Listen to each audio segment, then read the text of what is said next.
Ladies and gentlemen, welcome to the preliminary round of the 2012 World Schools Debating Championships. You are about to watch a debate in a style which encourages a high level of exchange between the two teams. Each speaker will have 8 minutes to make their speech. After 1 minute, the timekeeper will signal once by clapping. The debaters on each team may offer points of information to the speaker. Debaters must stand up when they offer points of information. The speaker may choose to accept or decline the point when it is offered. At 10 minutes, the timekeeper will signal again, but not by clapping, by banging on the table once. After this, no more points of information may be offered for the rest of the speech. At 8 minutes, the timekeeper will make a double signal by banging on the table twice. After this, the speaker must conclude within a few seconds, or we will signal until to stop. There will be a short break at the end of the speech for the judges to complete their notes. After the 6 main speeches, each team will have the opportunity to make a 4-minute reply speech. This can be made by either the first or the second speaker on each team. No points of information are allowed during the reply speeches. The opposition will make their reply speech first. Before the debate begins, I would like to remind you to switch off all mobile phones and anything else which might be a distraction to the speakers. Should you need to leave or re-enter the room for any reason during the debate, please do so at the end of the speech. Finally, audience members should be aware that they cannot participate in the main debate. However, there will be an opportunity to make comments after the judges have left the room at the end of the debate. I would now like to introduce the judges for this debate. We have Menno, the chair adjudicator, from the Netherlands.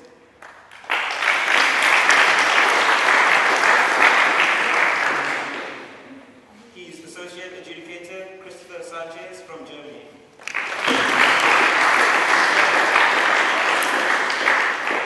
And the second associate adjudicator, Lindsay Spencer from Canada.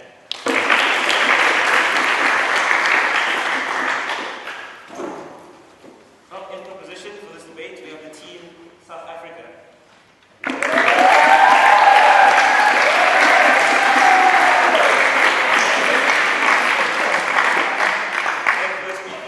Saul, Musker. Their second speaker is Brynne, Guthrie. And their third speaker is Reantha, Pillay. In opposition, we have the team from Botswana.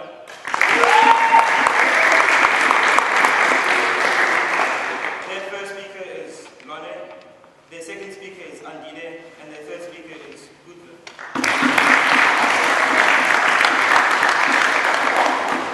The motion for this debate is: this House would ban the developing nations.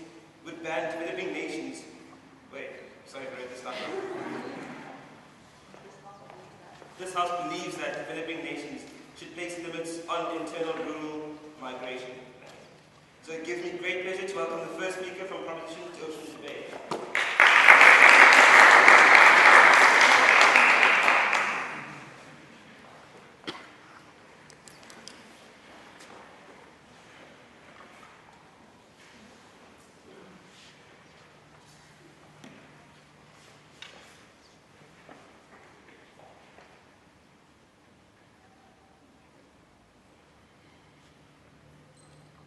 There will be sulphur and a stench like burning, a wailing and a gnashing of teeth.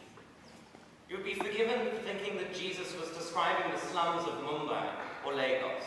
You would be forgiven because many of these slums are like a hell on earth.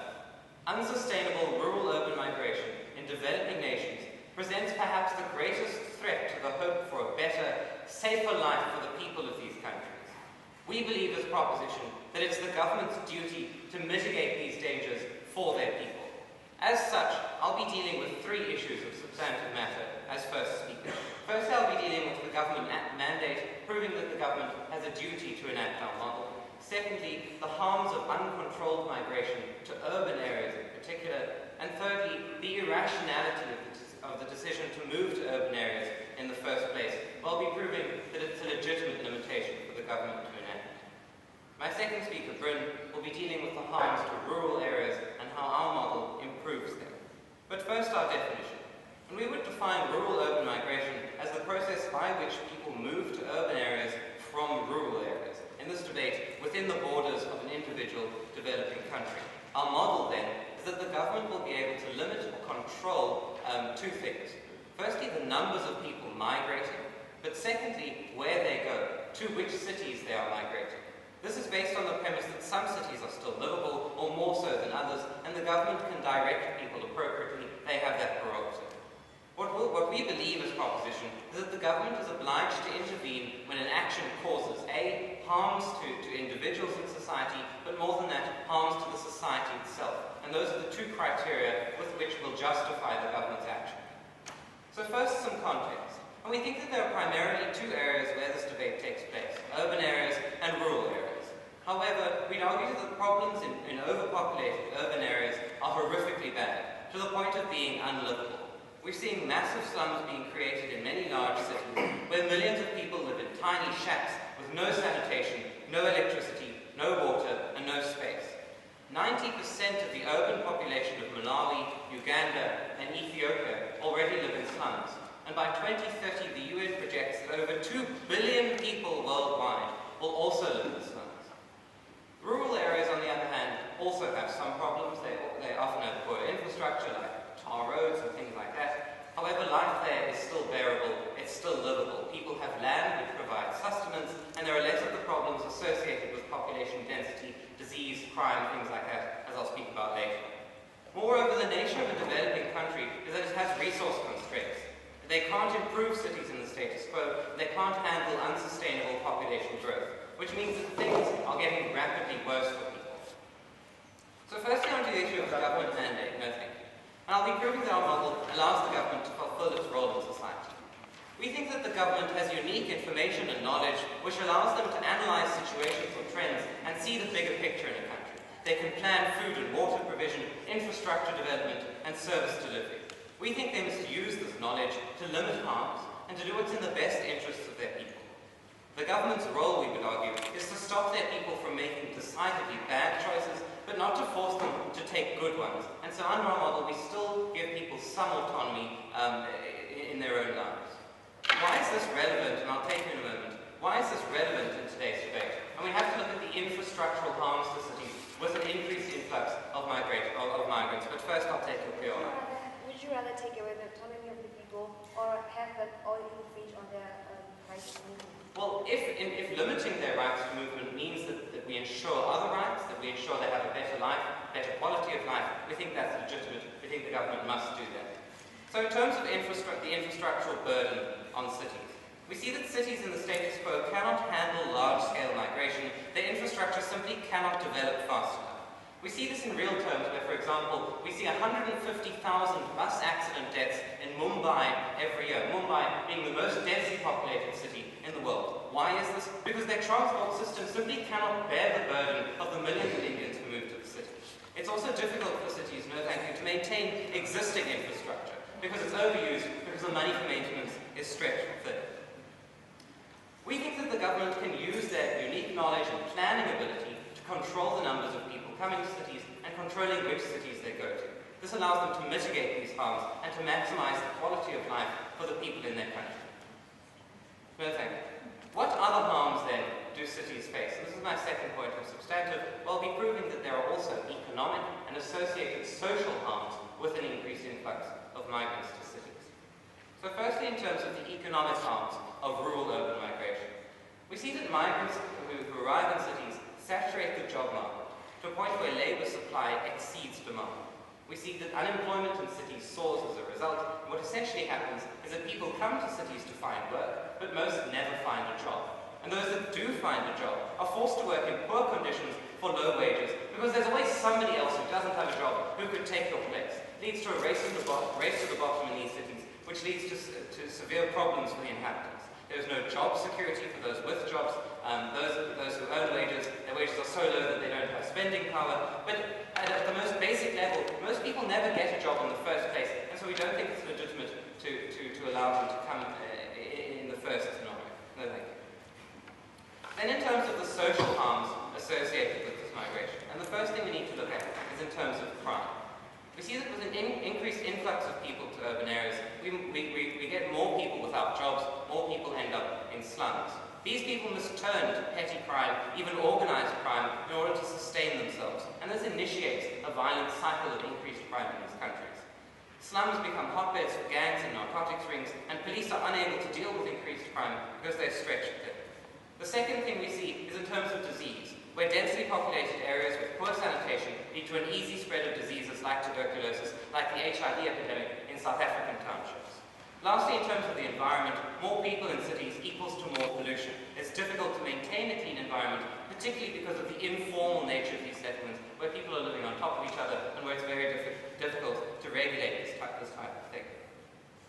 So we see that there are serious harms to cities in the status quo, and serious harms to the individuals migrating. Not only to newly arrived migrants who don't get what they want, no thank you, but also to the people living in cities in the first place, the existing inhabitants, who are also detrimented unfairly by this increased migration. It's not fair to any of these animals. So lastly, in terms of the irrationality of the decision, we think that the migrants' choice is illegitimate and irrational because they're acting on false or limited information. You're out of order. Despite all of the harms I've just listed, people still go to cities. Why do we think they do that? Because of the perception that life is better. What they don't see are the shadows behind the bright lights. They don't realize that their logic is a pseudo-logic, that they aren't going to get jobs when they arrive in cities. To the extent that people will flock to the nearest large city as opposed to more viable smaller ones. And this just goes to prove the severe irrationality of people's decisions. Where, for example, in China, millions of Chinese people flock directly to Beijing because it seemed to be the largest and most viable city and bypass smaller provincial cities which could accommodate them better.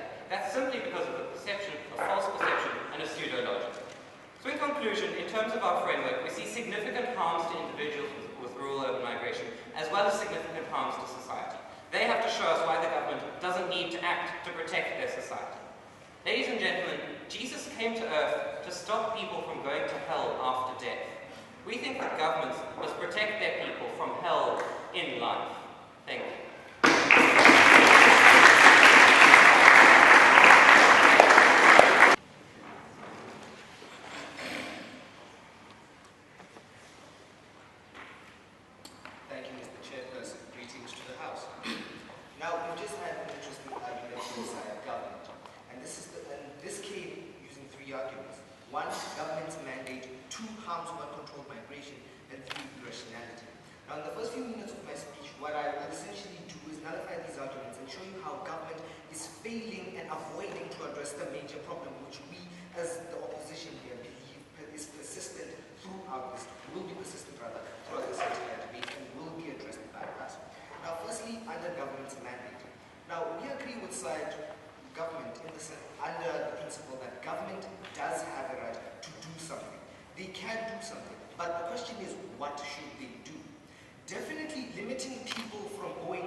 Whether it's Botswana, whether it's South Africa, and because they are citizens, they are entitled to equal opportunity and equal services and such.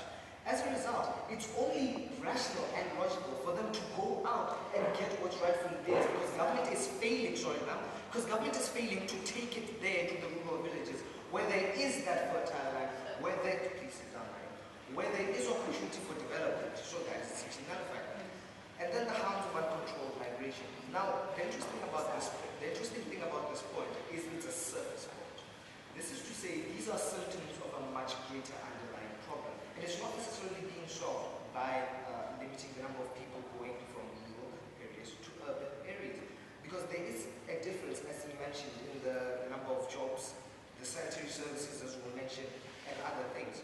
Now, the background to this motion, why do people migrate in the first place? We've classified two areas, rural and urban.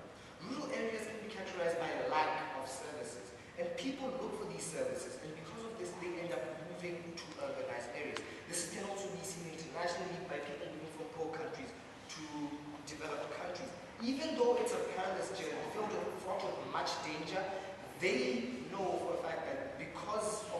aspirations, they must try everything in their power to get that. Now, why is the move the best thing to do, even though it seems so bleak? Just hold on for 1 minute. Why do they do this, even though it seems so bleak? The fact of the matter is, when they get to these urban areas, they will get noticed, and jobs at least are within reach. Not everyone's going to get a job, that is a fact, and we concede to that fact. Not everyone does get a job, not everyone will get job security. But the fact is, jobs are at least within reach. Thousands of people flock to the city of Mumbai every day from rural areas, but only a fifth get a job. This is a problem because they end up going to live in slums and have even worse and more adverse conditions on their lives. We think that's dangerous. That is true. That is dangerous, ladies and gentlemen. But what can we do to get them moving back? We, as side opposition, believe that it is time for government to reacquaint itself with its development allocation program. Go back and see where you're missing the problem. The fact of the matter is there's an uneven distribution of development within the countries themselves. And this is causing the tens of thousands of people that Madam Speaker has mentioned to move every day. And sadly only a fifth will ever see their dreams coming true, but that isn't stopping anyone. Countries which have been observed not to have these problems of rural to urban migration because of the fact that they pay so much attention to the development education program is, for example, your UAE, United Arab Emirates, and also Switzerland. Those are countries that have really worked hard to ensure that there is as equal as possible development within a country. Now, our position as side opposition is simple. People should not be prevented from moving. This is because there is an unequitable distribution of resources in the country. So rather, make it equal now. Governments, our arguments are thus. Firstly, the scarcity of resources. As I've mentioned in my rebuttals, there aren't as many services to cater for people in the village. So essentially, what do they do as citizens of that country? They go out and they find what is necessary, what is rightfully theirs. They move from rural areas to urban areas. So what should you do as side government? Rather than trying to chuck them out of the cities, go to the rural areas, educate them, help them develop their land so that they can do something for themselves and go back, as opposed to chucking them back. Because if you put up barriers, they will find a way to go through at the end of the day. Hold on. Now, the second point is slanted or biased economic policies. Now, under the current atmosphere of the status quo, urban areas are sure to stay urban and rural areas sadly will continue being that way. That is not something that we want to continue to see. Development should be consistent or equal across the board. That is something that the government promises to do. That is a mandate, actually, of government to the people to ensure that all of them are as equally catered for as possible. This form of patient. Now, why is it bad when one area of a country develops more than others? As you see, people will move. People will try and get what they so rightfully deserve. A very rational action to a very real problem. So in order for that argument to work, you need to prove to us that your idea of equal development is mutually exclusive to our idea of limits. You need to do that. Right. Essentially, what we as opposition are to prove is that what you're simply doing is what's called a Pyrrhic victory. We may be trying to fix the problem at the end of the day, but the cost that you're incurring to get there, the route you're taking is simply longer than what we suggest, which is that you should fix the problem. Go back to your resource allocation program, because that is essentially where you're going wrong. Someone is not doing their job, so go back to your books, look at where you're going wrong and work on that. I'm sorry, I will not be accepting anything. So to continue on my point, what happens when one area is developed more than others? It becomes a pull factor. Take for instance Cape Town. Cape Town is very, very developed compared to a number of areas within South Africa. So obviously it will look attractive, the lights, the action, the cars, the possibility of getting a job. All that will work to pull people away from the rural villages, where government has so rightly told us that there is an opportunity. Unfortunately, it's not being utilized because because government is unable to cater for them there. Secondly, the concept of labeling people. We are now, this policy which government is trying to push through is going to sort of be a method of positive division within the country, because essentially you are blocking people from going where they want to go. You're saying that people in the urban areas deserve that security, they deserve that. Everyone within the country deserves that, and you should try beyond reasonable doubt to try and get that to the people. Because at the end of the day, if you do go ahead and try and limit the numbers of people, you're pretty much just going back, you're similarly going back to the apartheid days where apartheid ensured that white people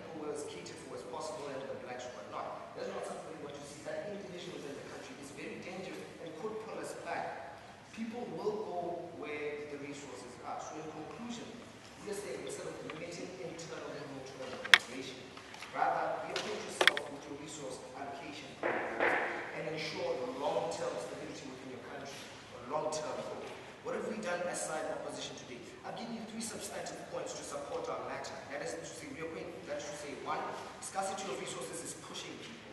2, slanted or biased economic policies are working against the government right now. And 3, that you are risking the possibility of labeling people. That I think means it very true.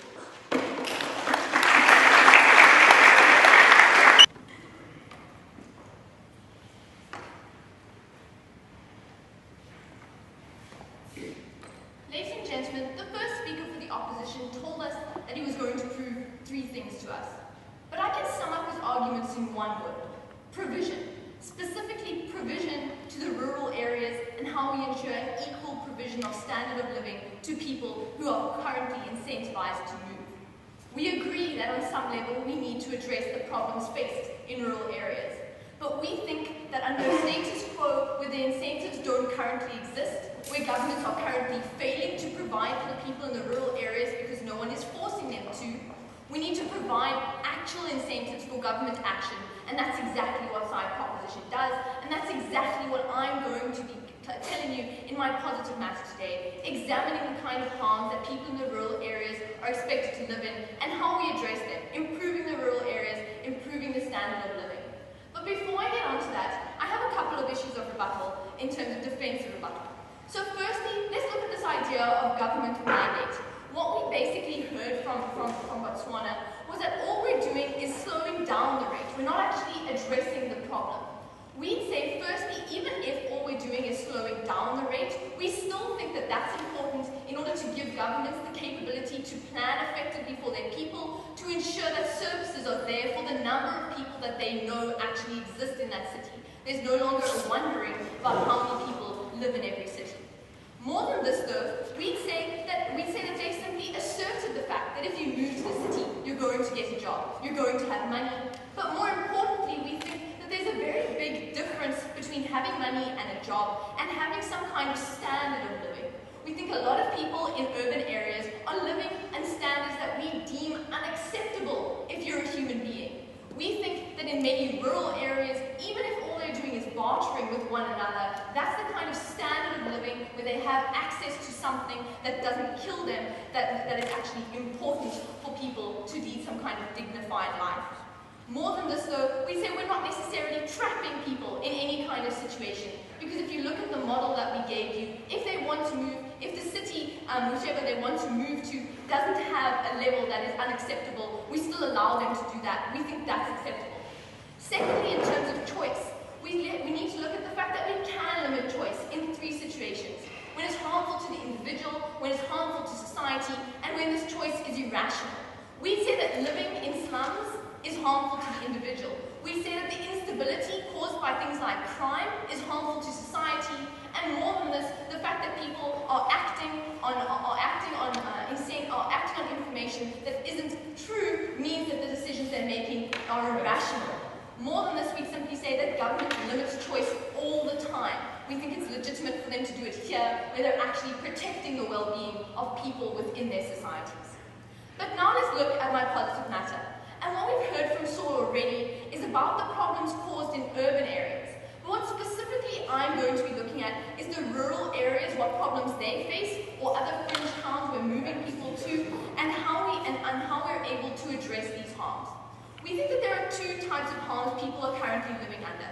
A, practical harms in terms of service delivery, and B, social or community harms. We think that these harms are enough to hurt the people, to hurt government stability, for us to necessitate government action. More than this, we think we provide an incentive to improve these situations. How do we create these incentives? Let's examine the harms. So we're looking at, in terms of the practical harms, firstly, things like push factors about a lack of opportunity or access to resources, or at least that these are seen to be better in the urban areas. We think that we create incentives in 2 ways. We create an incentive to governments, and we create the incentive for the rich elite within cities to place pressure on government to ensure they improve rural areas. How do we do this? In terms of forcing government action, we'd say that they're not providing at the moment because it's simply not feasible for them to do so when hundreds of people are migrating every day and they're unable to plan effectively in the rural areas how much provision they actually need to do. More than this, though, we say that when government realizes that there are now more people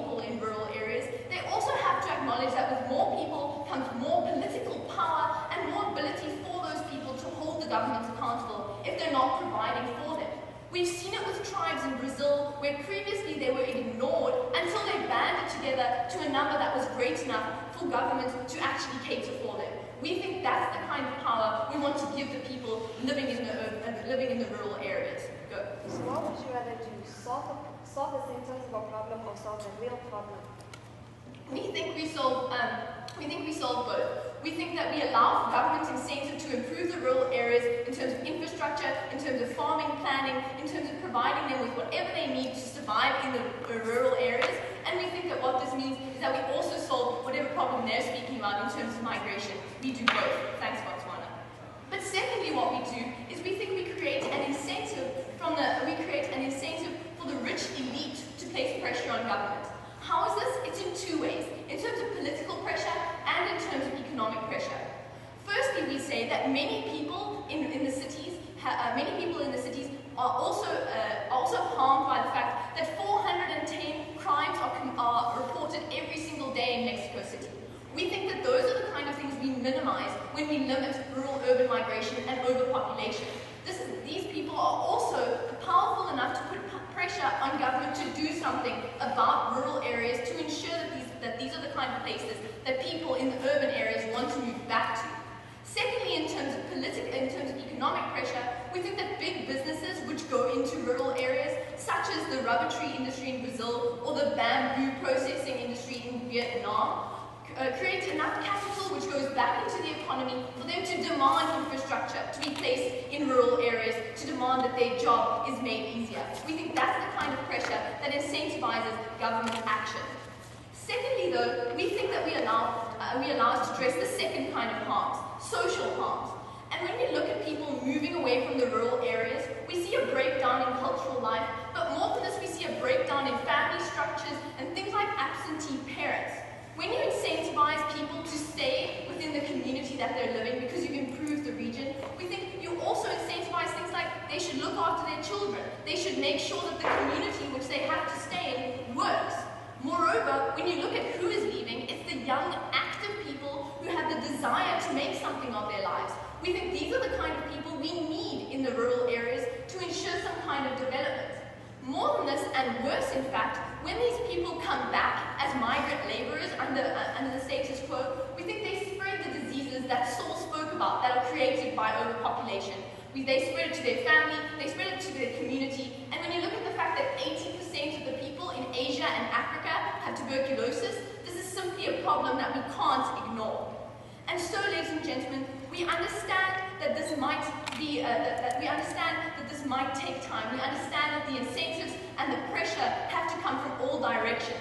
But we also think that under our policy, we allow for people to actually hold government accountable, both in the rural areas and in terms of the people in the city. We think that the bright lights of the city might not be so bright when you compare them to the promise of life in the place that you've lived in your entire life. Thank you.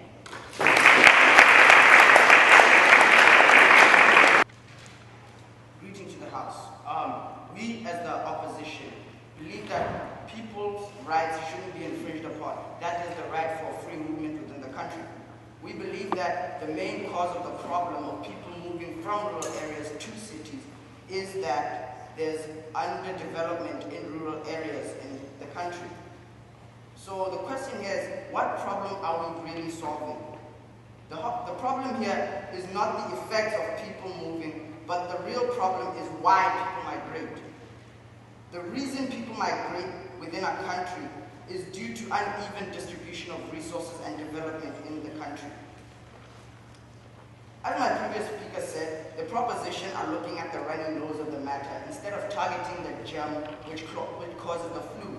The proposition are only blowing their noses, which if the germ is not targeted, the mucus will continue to block their nose. In this matter, the germ represents the lack of development in rural areas. If the government does not target said germ, the mucus will continue to block the nose, which means that the people will continue to run to cities, causing this congestion within the cities themselves. The question is then, why should we distribute the resources amongst everybody? What happens when people have inadequate distribution of resources is people are urged to go where they can get these resources and where the villages, Sir. even running water, tap water is not there. So they have to walk kilometers just to get drinkable water, whereby in cities, tap water is part of everyday life. What proves that their lives in rural areas, okay, the point that I'd like to ask the proposition is, what proves that the lives in rural areas are actually better than the lives they're living in the city? Though you may say it's dirty, though you may say this and that about it, it could be that in the rural areas it's even worse, because here at least they have access to drinking water. Now, here they have access to such drinking water in close distances, whereby instead of having to walk tens of kilometers each day just to get drinkable water for that day. Also, if we develop villages better, wouldn't people stay because they see developments happening? The problem is that the people have been in the villages for long enough, for too long, and they do not see developments happening to urge them to stay, to see where the development takes the village as a village. They see opportunity. They do not see opportunities opening up. So if the government could actually set up these developments in cities, the people will see that, no, something is happening. I'm urged to stay because maybe in the near future it would be easier for me to get drinkable water within my house. So basically the opposition are looking at the surface matters and not going deep within the problem to find the problem towards the problem.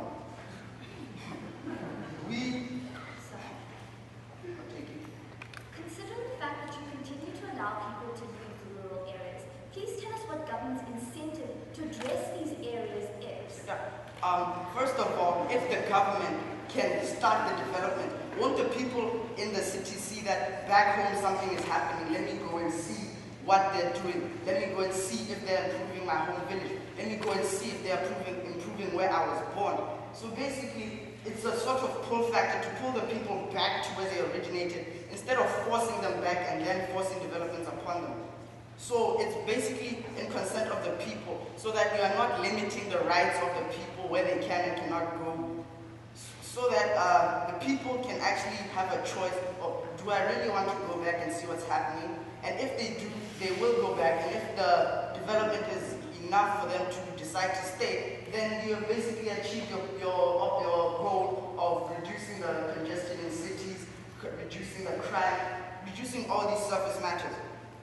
So, the benefit of, so I have to concede that by limiting these people from entering cities, it would lead to less congestion. But that's looking at the short-term solution. We're going for a long-term solution that guarantees that there will be less internal migration and also stability of the country. Sir. I'll take one. So in order for that analysis to work, please will you address my matter about how we give incentives to government to act in these rural areas? Well, the governments themselves will have to revise their development allocation programs, whereby they have to look at the country as a whole and not specific cities. Yes, so the government actually has to revise its own policies before the people can notice any substantial changes. Also, there is harm in leaving these people in urban areas, as you have stated. The harm is the slums do not develop, since only 5% of them get jobs, so they do not get the required income. But this becomes null and void as soon as their homes develop and they can go back to where there are jobs, where there are things happening, where more of the percentage can get jobs. Also closer to where they originated, closer to their homes. We as opposition believe in equal distribution as resources. We believe that this is the actual solution to the problem. We believe that everyone is entitled to a fair share of the wealth. So by saying this, we're saying everybody in the country deserves development in their settlement. Everybody should get a fair share of the development within the country. It should not only target major cities where international people come, but also looking at the people themselves of that country. Yeah. So Also, the data I'm not taking no. Also to look to answer her point of how the government will actually develop these areas. They could set benchmarks for every time a village reaches a certain benchmark in population, they add a development. For example, every time, if a village reaches 200 people, they set up a new school there for the children. If the settlement reaches 5,000 people, they set up a hospital so that the people are well taken care of health-wise. So basically, these benchmarks will set the basis standard for everyone with this amount of people in the country. So we, as the opposition, would like to conclude that the limitations of internal migration within our country is not the actual solution, but would be more effective to go back, revise and update the development allocation program so that everyone in the country is catered for, as this is a long-term guarantee to less congestion in cities, even population distribution within the country, and further stability within the country. Thank you.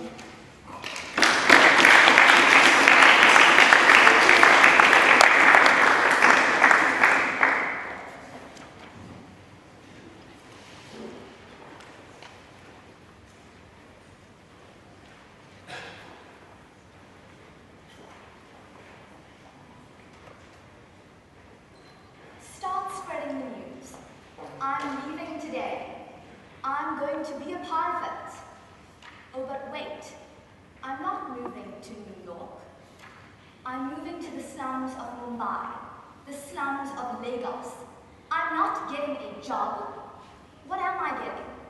I'm getting the hope of a potentially better life, but with all the associated problems that Botswana have conceded. The fact that I would probably fall prey to drug mules and drug leaders. The fact that I would probably fall prey to tuberculosis in these overly crowded cities. Botswana conceded to all of this, but they deny South Africa and Team South Africa's solution. The fact that we can and we will limit urban migration, and as a result, we can allow for the very solution they want. This idea of provision. This idea that was a fundamental clash in today's debate. I'm going to be doing two things for you today. First, I'm going to be showing why we think that Team South Africa better fulfills Botswana's mandate of ensuring provision, or rather the government's mandate of ensuring provision. And secondly, I'm going to be showing you that we do it through a legitimate mechanism, because they seem to have an ideological problem with us undermining choice. So I'm going to be dealing with those two things. So let's first look at this idea of provision, ladies and gentlemen. Because essentially, what Botswana was saying is that they don't like unequal access. They don't like the fact that you've got a huge amount of provision in urban areas, or as they asserted, and a very small amount of provision in rural areas. What they didn't acknowledge is the fact that 72% of the urban population within Africa lives in slums. They live in shanty towns. This means they don't have access to electricity or running water. Perhaps they only have to walk 2 kilometers instead of 20 to the dam, but that also means that they aren't able to farm or barter in the way that they used to do. They aren't able to have a community structure as they previously did. And on top of that, they fall prey to the exploitation that, because of the fact that they're not aware of their rights and are easily exploited in these urban areas. We think that it's because of this that Botswana has misanalyzed the fact that urban areas actually have increased provision. Because for the majority of people, that's not the case at all. So we deny that that's the case. But then, ladies and gentlemen, we also think that we do something to address that. Our model does something to address that because it increases government's ability to plan. Analysis Brynne ran, that's gone unresponded. We think that at the moment what happens is that government decides to build a hospital. They decide, and their projections show that 50,000 people in the city will use that hospital, or 1 million people will use that hospital. But because of the huge rate of urban-rural migration, ladies and gentlemen, it means that that hospital and those projections are inaccurate. It means government isn't able to build a hospital that can handle the increasing and growing demand. I'll take in a moment, sir. And what does that mean? It means that that resource gets overwhelmed. that they have to add to it piecemeal, and that any possible benefits that come with building something in economies of scale is lost. All of that is lost because they have to constantly add piecemeal. We don't think we allow provision or best provision in urban areas as a result. Yes, sir. Madam Speaker, are you therefore vouching that trapping people in underdeveloped villages is okay? Yes, sir. That's exactly what we're saying. We're saying that that's fine. They're underdeveloped now, but we create the incentive for them to develop. And I'm going to show you how we do that. Analysis, my second speaker ran in depth. She told you that at the moment, government doesn't have the incentive to go into these rural areas because there are not as many people there, but also because they're burdened in urban areas. Because so many people are flocking to urban areas, and the limited capacity of developing nations means that they have to focus all their resources here. But that means then, ladies and gentlemen, they aren't able to address the rural areas at all.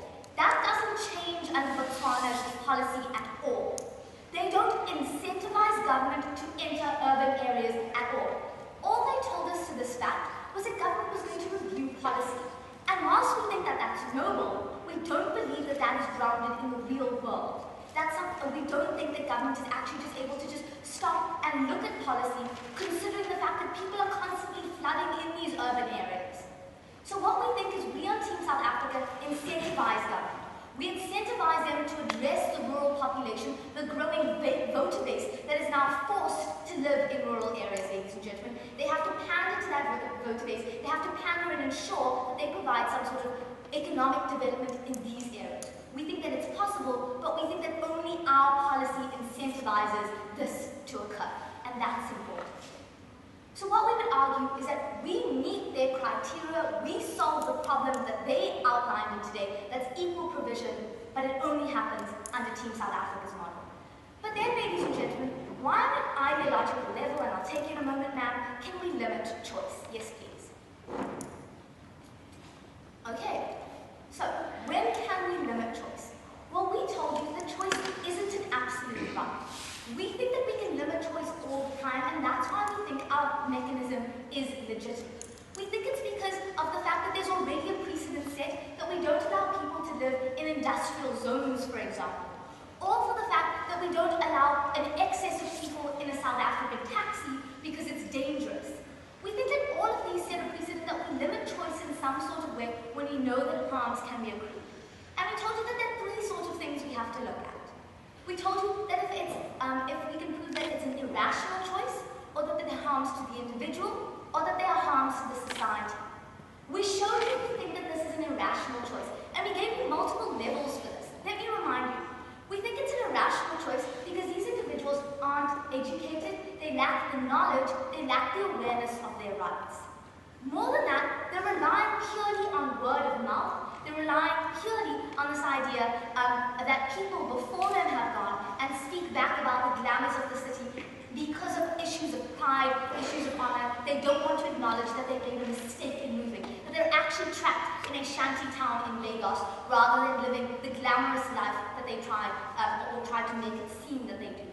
But more than that, ladies and gentlemen, we think that desperation means that people don't weigh up things rationally. We think that's a problem as well. We think that they don't acknowledge the fact that in these areas, provision isn't as great as I've already proven to you. But what does that mean? That means that that choice isn't rational. We think that that means that government can limit that choice. Government can limit rural-urban migration, that freedom of movement of people. We also think that Botswana conceded to the fact that all our harms to individuals and all our harms to society exist. They were just demonstrating against the mechanism we use to solve this. But I've already told you that the mechanism we use works, ladies and gentlemen. Which means that considering these harms are accrued, we think we can limit people's ability to move. What we think is that we have a problem with the fact that you honor choice, this lofty ideal of people, only to push them and incentivize them to go into an area where they're not going to have a good quality of life. We have a problem with that on Team South Africa. So what essentially have we as Team South Africa told you? We told you we increase provision. We think we do that legitimately. We think we're the only side of the house that does it in today's debate. But more than that, we told you we have a legitimate mechanism that does it. So yes, I'm starting to spread the news, but certainly I'm not allowing anyone to move today.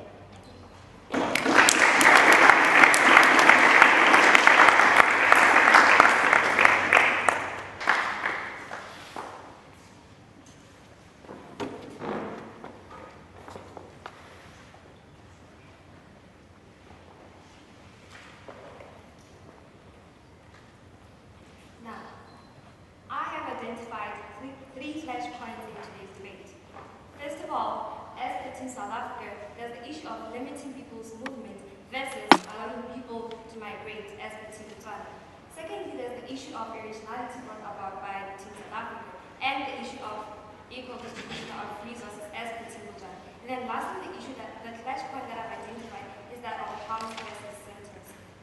Now, the stance of Team Botswana is that we're advocating for equal distribution of resources. Now, I'm going to get onto the rebuttals and then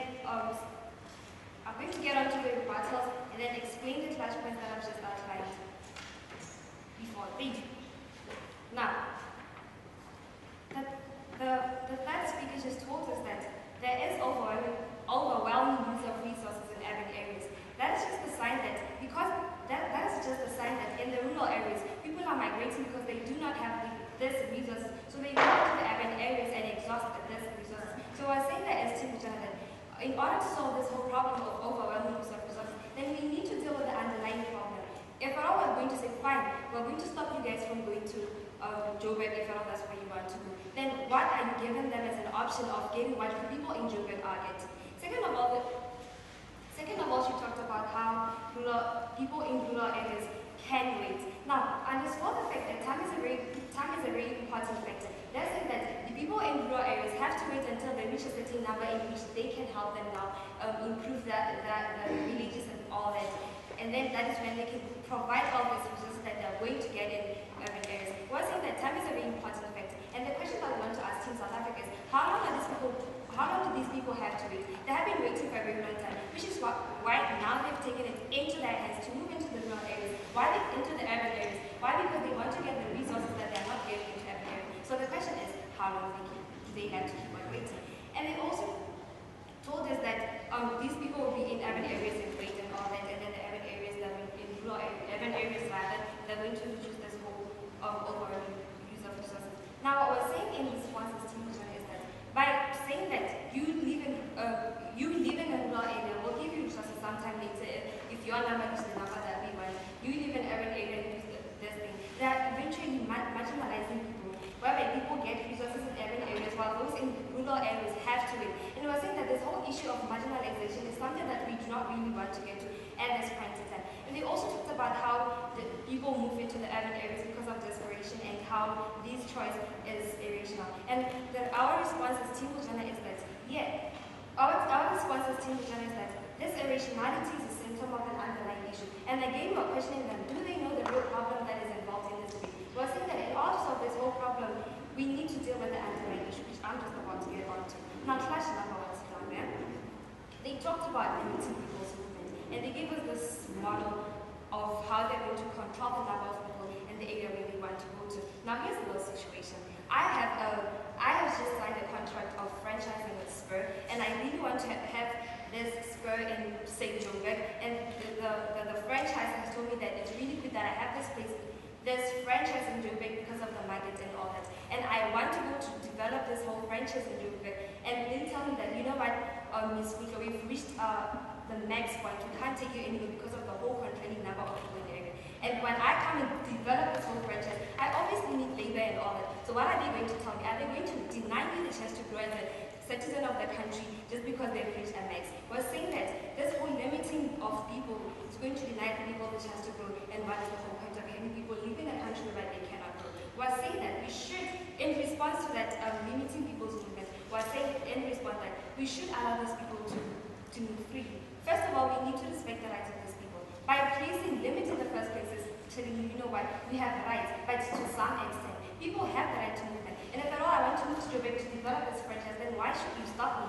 Second of all, we're saying that these people are moving into these areas. Why? Because they want to surround themselves with opportunities. Imagine, I could have been in Team Botswana if at all I wasn't living in the capital city. I wouldn't have the opportunity to be debating right now. Why? Because They take people from the city, and I wouldn't have had the opportunity or the chance to show them my potential. So I say that by going to this urban areas, people are actually surrounding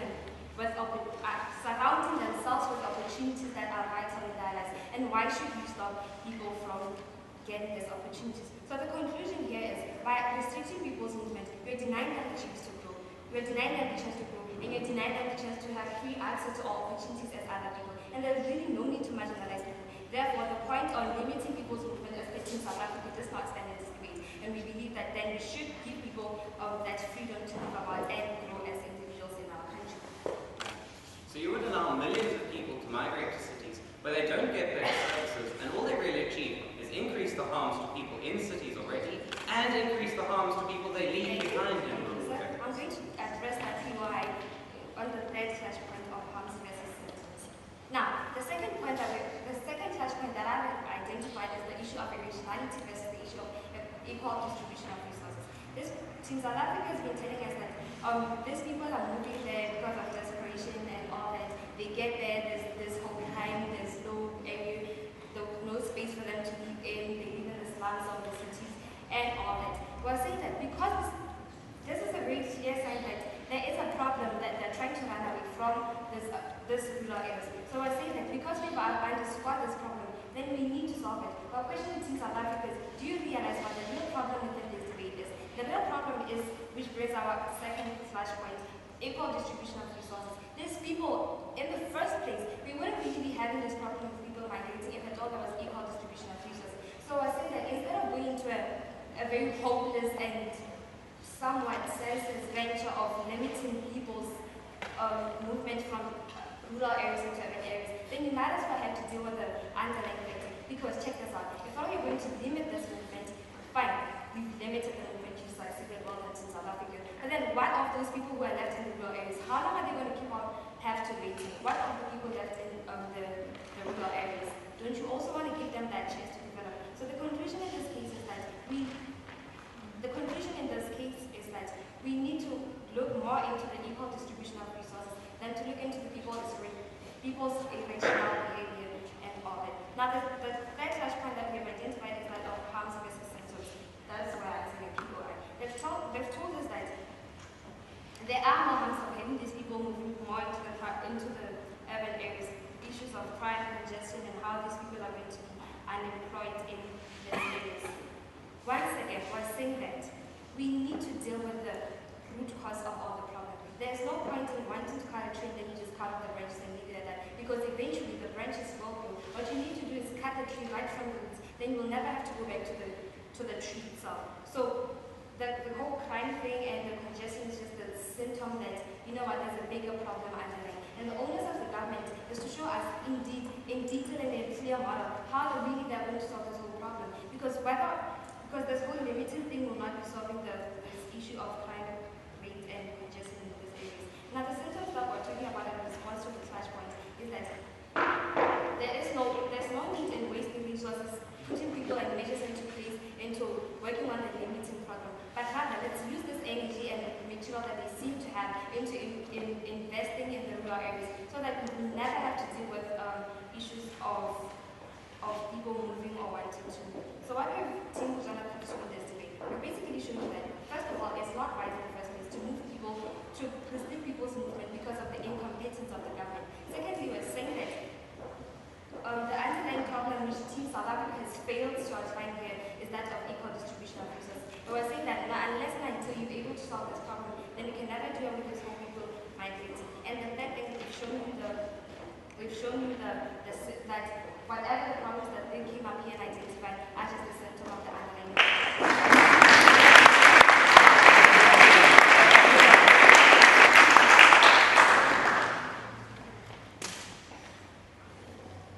Thank you, Mr. Chair.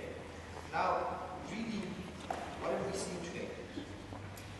The stance that Team South Africa has chosen is to say that stop people from going to the cities so that we can have time to think about developing the land. How long have the people in rural villages been voting and waiting? What guarantee is there that by them waiting in the villages, development will come? Because what we see in the status quo is a tendency out of sight, out of mind. Every time that these people have stayed in the villages, they've simply been ignored and starved of development. And that is not something that we want to see. To answer South Africa's side, what we're simply saying as opposition is that, guys, instead of stopping people, because this won't at all help in solving the problem, instead of stopping them from going there, develop those villages first. Let them see you fixing problems, and they will go back. If you stop them, if you put up borders, we've seen even with international migration, countries put up stricter laws. Places like Virginia, where if you're seen looking like a migrant, you can simply be checked by the police. Areas like that, they make laws like that, but that doesn't stop people. People get even more incentivized to go because you're simply barring them from it. They want to know what you're hiding. Now, they came with a point of irrationality and how people simply aren't considering the facts. And we're saying they are. People are being rational in the sense that they know that they're being denied, know that there's a better chance to go there, and they're going. In fact, what government should be saying and admitting to, and what they are admitting to, is the fact that they are inciting irrational panic within the people. Because people are thinking that there's something wrong clearly with their rural areas, and that's why they're not being developed. So what are they doing? They're running to the towers, the beacons, the lights. Though we all acknowledge that there's no guarantee that you'll get anything, there's still that little spark of hope. There's still that light. Because that government, even in a POI, conceded to the fact that it's okay to trap people in these underdeveloped areas, to trap people in ignorance. And that is the whole reason why people are leaving in the first place, lacking knowledge on what the facts are there. So rather than blocking the doors and closing your porch to the people, keeping guards at the roads of Cape Town to prevent rural migrants from coming here, go to the villages, build the schools, build the clinics, better than lives there, and you will see, within a shorter time span, in fact, we believe as our opposition, people will begin going back, repopulating those areas. And South Africa, Botswana, Lagos, or India will become a better country. That is simply what we're saying as side opposition. Now, the issue of incentives, like I've said, outside of the mind, they are trying to take a private sector approach. But what we have to acknowledge, ladies and gentlemen, is in developing nations, the government is key in everything. They have the money, they have the ability to move. We cannot rely on the private sector side in South Africa to tell government to do anything. Rather, we can push government itself because they have a mandate to the people. The private sector has one role and one role only. It is to make money for themselves and, of course, pay the taxes along the way to help the country. That is where they stop. They are not in any way, you cannot force them to go any further because if you do, they will leave the country. So your idea of incentives actually doesn't work because all you're doing is creating more pull factors to the cities themselves. What is opposition giving you to support developing villages? Right? We've given you the points to show you how scarcity of resources in rural areas is acting as a push factor for these people. And addressing this need is key in solving the problem and not placing limits on how many people can go where or who can go where. That will not work. People have been crossing borders for years now, even though there are rules to prevent them doing so. Biased economic policies. We told you how the urban areas are still getting urban, rural are staying rural. And they expect people to stay in the rural areas in the 21st century. That's not going to be the case. You as government are mandated to be sure that your people grow from the root up. You as government, go to the villages and start developing instead of sitting in the cities and praying to God that these people stop coming so you can't think. Because the time it takes for you to think is the time you get on more buses, you get on legal routes to get to the urban areas. Right. So basically the pull factor there coming into play. And well, that having been said, we beg to oppose the motion.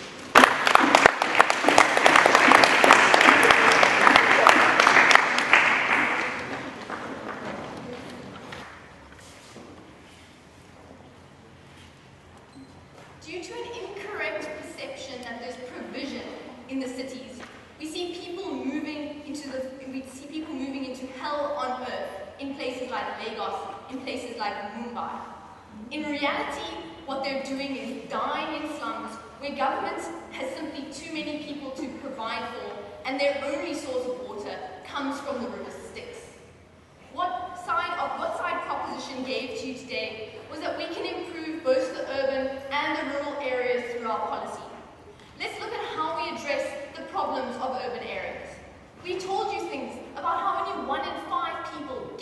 job in the urban areas, about how unemployment leads to things like drug abuse, crime, prostitution, and how these kind of harms infringe on the city, infringe on the people living within that city, and are simply too great for government to ignore. Side opposition simply stood up and conceded to them, claiming that they were symptoms of the problem rather than the actual problem. We'd say that government still has an obligation to prevent those symptoms, still has an obligation to address those symptoms, because it hampers our development as a country, it hurts the people themselves. How did we do this? We think we solve the problem by limiting the number of people. What this means that there are fewer people which government has to provide for. We think that we give them the ability to make this decision all the time, to make difficult decisions about the way their people live. Moreover though, and where the main clash in this debate came in, was about rural areas and what we were doing about them. We told you that there are two problems, or at least there were two issues that came up surrounding rural areas. Firstly, provision and how we increase provision, and secondly, whether it's legitimate to limit people's choice to move from these rural areas. In terms of provision, we think government should be uplifting from the bottom up, but we also think that opposition's analysis about a lack of resources is only helped by our policy, where you have a more balanced distribution of population and therefore a more balanced ability to distribute resources. Also, we gave you incentives about how we improve these areas. We spoke about more pressure from more people. We spoke about more pressure from the politically and economically powerful in cities. And we told you about how limits ensure that the active people who can minimize the social harms within rural areas remain in those rural areas. We haven't seen any attack on our incentives. We haven't seen any engagement on our incentives. Further than this, though, all they did was give us a counter policy which was very similar to what we were proposing, without the actual analysis as to how they would allow for government action. We said that essentially it's the status quo, and in a situation where countries are suffering, where 50% of your population is living in the urban areas, it simply shows that the status quo is failing and we need to change it. More than this though, when we look at choice, we'd say that we are able to limit the choices of individuals all the time. But more importantly, if we bring this back to the model which we set up right at the beginning of our case, we told you that people would still be able to move to less densely populated cities if they were able to. We think that this means it isn't such an infringement on choice, but even if it was, they needed to tell us why choice was so important by looking at the analysis we gave you about harms to individuals, harms to the country, the irrationality of the choices that these people are making.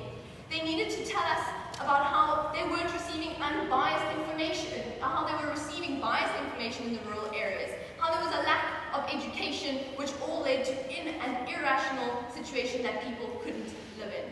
In the dying hours of this case, we had some policy sniping from the reply. All we asked them is if China can do it, why can't we? It's as simple as that. Side proposition gives the people a boat to recross the river Styx and escape